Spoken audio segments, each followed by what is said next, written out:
After running through the glass of my second-story window, in my sleep no less, I can't put it off any longer. It's been 26 years, but I have to remember what keeps me up nights. Any chance you know someone by the name of Jesse Nicola? Don't matter you're saying a lover or a liar. Son, why go looking for something you don't want to find? Your city burning up in the fire. Supposedly it's some sort of dark being that roams the woods. If you're depressed, angry, frustrated, or whatever, you don't know about old Shilo, can slip inside you and swallow your soul. Thought I told you. It's none your damn business. All the rivers run to the sea, yet the sea is not free. It's always been that way, son. You could have gotten yourself killed. Or worse, Peters, Pops. You ever hear a natural? How can something like that be completely forgotten? Erased, like it never even existed?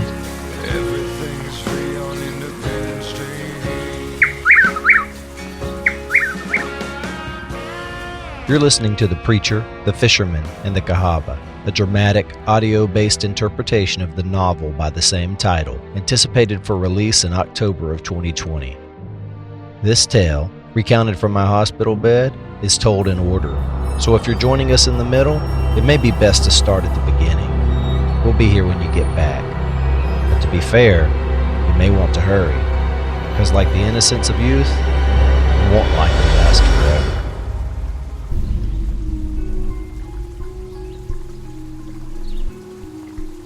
The headwaters of the Cahaba are neither wide nor fierce, so it's almost unimaginable to think what the police had found there, below the surface. The first 15 years of my life had been spent in commune with the Cahaba, tracing its winding path through the beautiful valleys of our small hometown, Shilo's Beat, Alabama. But in the fall of 1994, the same landscape that had long comforted me seemed to then be conspiring against me. I was intent on finding answers, and like the episode I had just had, the one that's left me here in the hospital, I was haunted by a progressive parasomnia that blurred the edges between reality and dreams, the symbolic and the supernatural. So I leaned on my eccentric Uncle John and a cast of characters as authentic as the Cahaba itself to make sense of it all. But to learn the truth, I was going to have to grapple with the long and varied history that's hidden deep within the red clay of that old land. The persistent, distinctively Southern legacy that followed the Scotch-Irish into the foothills of Appalachia.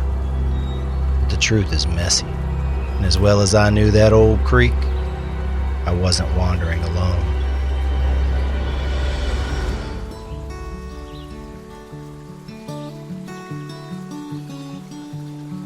So, I'll tell you what, old friend, if you'll grant me a few indulgences and forgive a few trespasses along the way, quite literally, I'll tell you all that I can recall, as best I can recall it.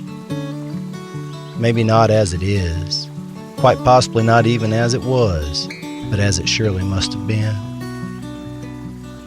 You certainly don't have to, but if you do decide to come along, please, ride gentle on the back of my most fragile memories as they wind down the country lanes lined with trees to touch down in a grove of high pines at the foot of Appalachia, near the source of the Cahaba.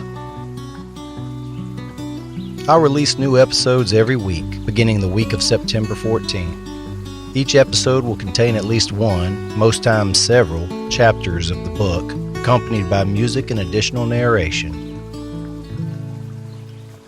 For those who prefer a more traditional reading, without the background music and sound effects, I'll be making the audiobook version available as well with the October book launch.